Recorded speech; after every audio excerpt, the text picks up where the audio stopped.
नमस्कार, कैसे हैं आप लोग। उम्मीद करता हूं कि आप लोग बहुत बेहतर होंगे।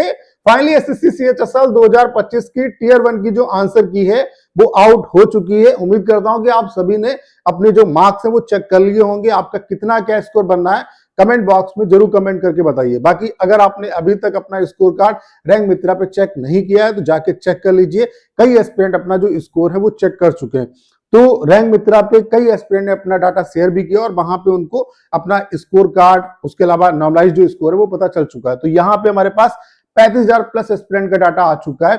यहाँ पे शिफ्ट वाइज एवरेज स्कोर कितना क्या बनना है उस पर बात करेंगे और अच्छा खासा शिफ्ट वाइज जो एवरेज स्कोर है उसमें चेंजेस देखने को मिला है। उसके अलावा आपकी इजी शिफ्ट हार्ड शिफ्ट कौन सी रही, ठीक है, top 10 easy shift hard shift कौन सी रही उस पर बात करेंगे। उसके अलावा शिफ्ट वाइज नॉर्मलाइजेशन का कितना क्या आपको बेनिफिट मिल सकता है, कितने मार्क्स आपके बढ़ सकते हैं शिफ्ट वाइज उस पर बात करेंगे। उसके अलावा एक्सपेक्टेड कट ऑफ कितनी क्या रहने वाली है, इन सब पॉइंट पे सिंगल वीडियो में हम लोग बात करने वाले हैं। ये वीडियो आप सभी के लिए बहुत ज्यादा हेल्पफुल होने वाला है। तो चलिए स्टार्ट करते हैं। तो फाइनली आप देख सकते हैं कल एसएससी ने अपनी जो आंसर की है वो रिलीज कर दी। यहाँ पे आप देख सकते हैं इन्होंने बताया कि एग्जाम जो हुआ है वो 12 तारीख से लेकर के 30 तारीख तक चला है। उसके अलावा यहाँ पे आप जो किसी क्वेश्चन को अगर आपको चैलेंज करना है तो 8/12/2025 से लेकर के 11/12/2025 तक आप चैलेंज कर सकते हैं। लेकिन एसएससी कहीं ना कहीं अपने बहुत बुरे दौर से होकर गुजर रही है। अब ये क्वेश्चन जो है उन पे रेस्ट्रिक्शन लगा रहे हैं। जब बच्चा क्वेश्चन को टीचर्स को शेयर कर ही नहीं पाएगा, उसे पता ही नहीं चल पाएगा कि क्वेश्चन कौन सा सही है कौन सा गलत है, किस पे हमें ऑब्जेक्शन करना है किस पे नहीं करना है, तो सारी चीजों को ये हिडन रख रहे हैं। तो इससे क्या है कि ज्यादा ज्यादा बच्चे ऑब्जेक्शन करेंगे। इसीलिए आप देख रहे हैं इन्होंने फीस तो 50 रुपए कर दी, लेकिन अब चूंकि क्या है कि जब स्टूडेंट का डाटा जो है वो टीचर्स के पास नहीं पहुंच पाएगा तो बच्चे ज्यादा ज्यादा ऑब्जेक्शन करेंगे और ज्यादा इनको रेवेन्यू यहाँ पे मिलेगा। तो 8 तारीख से लेकर के 11 तारीख तक आप ऑब्जेक्शन कर सकते हैं। यहाँ पे पॉइंट नंबर 5 में साफ साफ मेंशन किया हुआ है कि कैंडिडेट्स में note that the shaped question paper will be restrictly for personal use and self analysis only and undertaking to this effect has been included. यानी कि आपको ये जो क्वेश्चंस हैं वो आपको शेयर नहीं करने। तो ये कहीं ना कहीं गलत है सरासर कि आपकी इतनी औकात नहीं है कि आप क्वेश्चन अच्छे बना सको। आप इन्हीं क्वेश्चन पर रेस्ट्रिक्शन लगा रहे हो तो इसका क्या मतलब है। यूपीएससी वगैरह जो है वो भी इन चीजों पर बैन नहीं लगाता है और एसएससी एक नए खेल में चल रही है, ठीक है। तो फाइनली आपकी आंसर की आ चुकी है। आप सभी ने आंसर की चेक कर ली होगी। अगर आपने अपना स्कोर कार्ड जो है वो रैंक मित्रा पे चेक नहीं किया तो वहां पे भी जाके आप चेक कर सकते हैं। तो आप ये देख सकते हैं डाटा 35,000 प्लस एस्पिरेंट का आ चुका है। इसका जो क्रेडिट है वो कंप्लीटली मैं रैंक मित्रा को देता हूं। यहाँ पे अगर हम बात करें कि स्टूडेंट जो है वो किस तरीके से स्कोर कर रहे हैं तो वो आप देख सकते हैं और यहीं से कहीं ना कहीं एक कट ऑफ का आपको आइडिया लग जाएगा।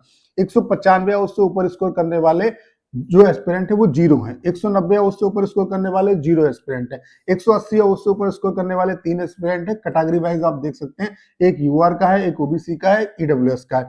170 या उससे ऊपर स्कोर करने वाले 97 एस्पिरेंट है। 160 या उससे ऊपर स्कोर करने वाले 959 एस्पिरेंट है। 150 है उससे ऊपर स्कोर करने वाले 3934 एस्पिरेंट है। 145 है उससे ऊपर स्कोर करने वाले 6231 एस्पिरेंट है। 140 है उससे ऊपर स्कोर करने वाले 8840 एस्पिरेंट है। 135 है उससे ऊपर स्कोर करने वाले 11630 एस्पिरेंट है। 130 है उससे ऊपर स्कोर करने वाले 14110 एस्पिरेंट है। चूंकि अभी क्या है ये 35,000 प्लस एस्पिरेंट का डाटा है। जब ये डाटा और बढ़ेगा 1 लाख 1.5 लाख के आसपास आएगा तो आप ये मान के चलिए कि अभी क्या है कि नंबर ऑफ एस्पिरेंट और ज्यादा बढ़ेंगे। जैसे यहाँ पे आपकी पता है कि 3131 वैकेंसी है तो 31,000 प्लस जो बच्चा है वो यहाँ पे क्वालिफाई करेगा। तो आप ये मान के चलिए कि इसका आधा 15,000 बच्चा ऐसा होगा जो यूआर कैटेगरी की कट ऑफ को क्लियर करेगा। यानी कि 15,000 बच्चे जहां पे मिल जाते हैं वही कहीं ना कहीं यूआर ओबीसी और ईडब्ल्यूएस की कट ऑफ रहेगी। तो अभी जैसे कि आप देख रहे हैं जो 15,000 एस्पिरेंट है वो कहीं ना कहीं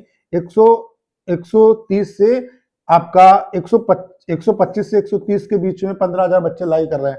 तो अभी जब ये डाटा बढ़ेगा तो हो सकता है 140 तक ये पहुंच जाए। 140 नंबर पे हमें 15,000 जो एस्पिरेंट है वो मिल जाए। तो कट ऑफ जो है वो अभी क्या है कि चूंकि अभी बहुत ही इनिशियल स्टेज है, अभी जब और डाटा बढ़ेगा तो चीजें और अच्छे तरीके से क्लियर होंगी। बाकी आप ये मान के चलिए कि 140 से ऊपर ही यूआर ओबीसी और ईडब्ल्यूएस की कट ऑफ रहेगी। अभी इस डाटा में अच्छा खासा जो चेंजेस है वो आपको देखने को मिलेगा, ठीक है। उसके अलावा शिफ्ट वाइज अगर हम बात करें तो आप देख सकते हैं ये टॉप 10 आपकी हार्ड शिफ्ट है। अगर यहाँ पे हम बात करें सबसे ज्यादा जो हार्ड शिफ्ट रही है वो कौन सी रही है, वो 30 नवंबर की आपकी सुबह की शिफ्ट रही है, 10 बजे की शिफ्ट, जिसका एवरेज स्कोर 103.66 रहा है। उसके बाद दूसरे नंबर पे 30 नवंबर की आपकी 5 बजे की शिफ्ट रही, जिसका एवरेज स्कोर 105.42 रहा है।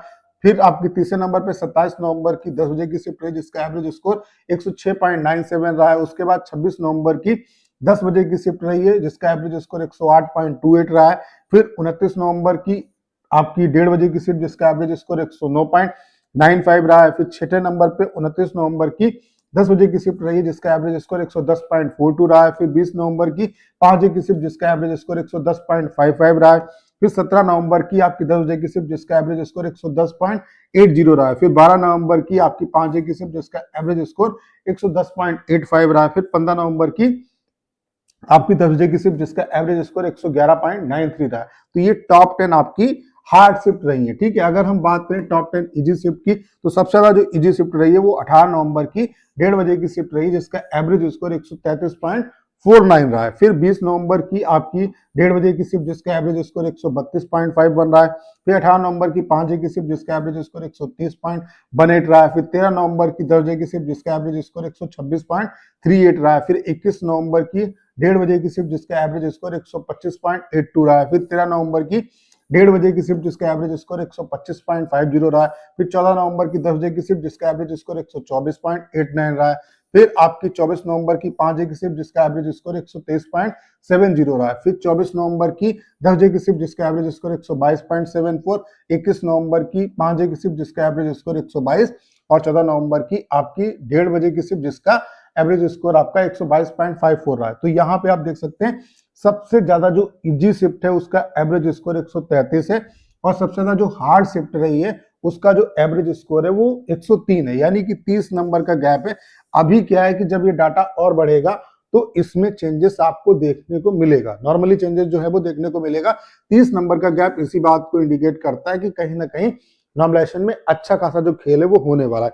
अब इस बार का जो नॉर्मलाइजेशन है वो जो लास्ट ईयर का नॉर्मलाइजेशन है उससे किस तरीके से डिफर है, क्या होता था पहले नॉर्मलाइजेशन में 0.1% टॉपर्स का जो स्कोर है वो मैटर करता था।